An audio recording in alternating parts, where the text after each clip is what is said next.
But you can't have it both ways. If you're going to be in the child's life, I think you being there, that builds a trust up for the child to want you to give you the authority. I shouldn't say want to, but they get being there, being present gives you the authority over them in their eyes for you to tell them what to do.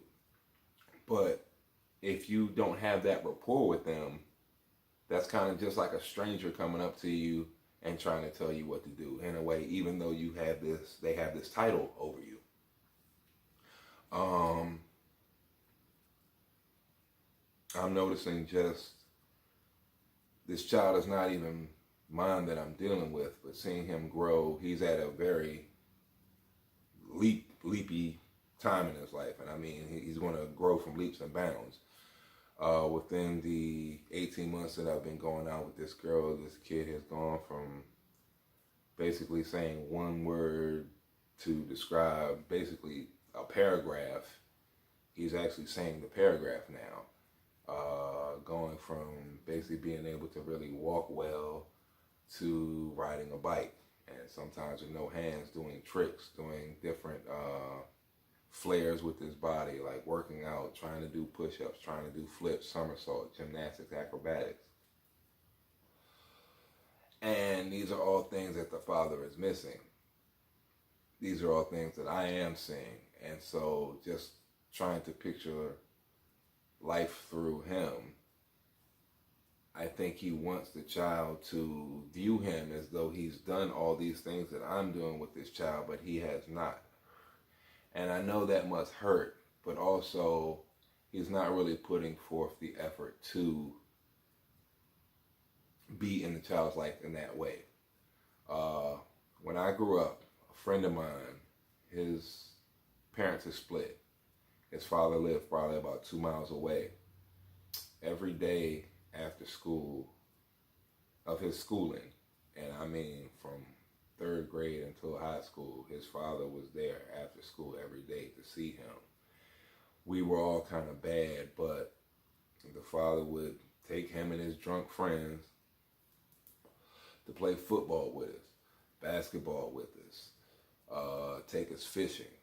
And I mean, you know, from the ages of like 8 to like 14, 17, we're doing these things with him. And it literally was at points that the two friends I'm referring to, there was two kids, my best friend and his brother. They would run from their father because he loved them that much. He was there. He was not in the house with them, but he was going to be there. I guess the way he kind of looked at it was I wouldn't be there in the morning anyway because I have to go to work so early. But I would be home by the time you're after school, and that's when he would see them basically until it was dark, and then he would go home. So he would just hang out around their neighborhood, whatever they were doing, wherever we were going. He wasn't hindering them and trying to make them go do what he was doing all the time. He would just follow them a lot of times. Just go to the basketball court, play with us. Even if he wouldn't play with us sometimes, because there was a point where he had hip surgery, he would just hang. And he wouldn't interfere. He would be far away. He would really be doing his own thing, but he was there at the court. If some crap went down, he was just a yell away from getting up. And the point of what I'm saying is, if you want to be in your child's life, you can be in your child's life. The only thing stopping you is you. So for you not to be in your child's life but try to dictate what your child should and should not be doing is unfair, because you have not paid the cost to be the boss. You have not put in the work to gain the child's respect. You haven't put in the work to even have the title of a father to be dictating what the child's outcome should be. You're basically a spectator at that point, because you've taken yourself away from that dynamic.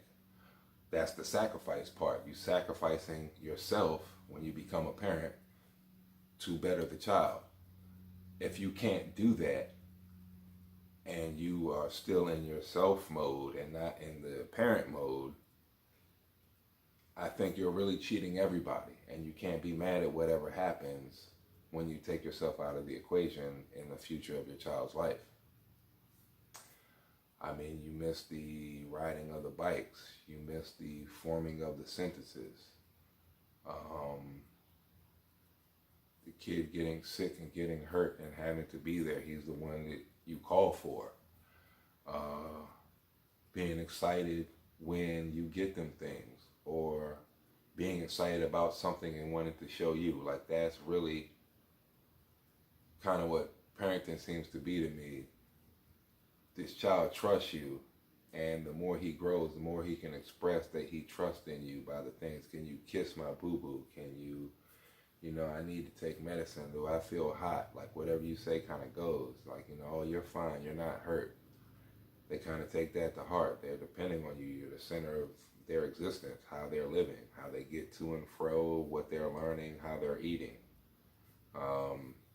their health. So once you take yourself out of the equation, you really miss that, and it kind of shows in the child's behavior from what I see. It goes from them being excited about their dad because they remember being with their dad, to their dad's just some dude.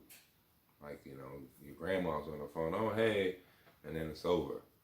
So you're really missing a lot, not only from the child's life, but for yourself. To see these things, I think, is what makes the human soul grow and prosper and be happy and make it smile.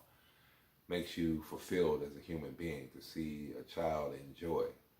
And I can only imagine, especially being your own child, for me not having any children, being with a girl who has 3 other kids prior to me,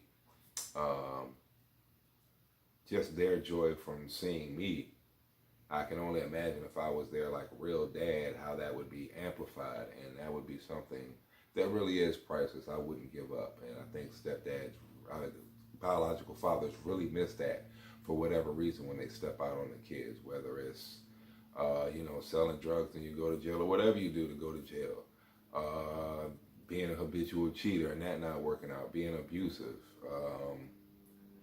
just being scared and running away. Anything that you do to not see the child, I think you're not only hurting them, but you're really hurting yourself.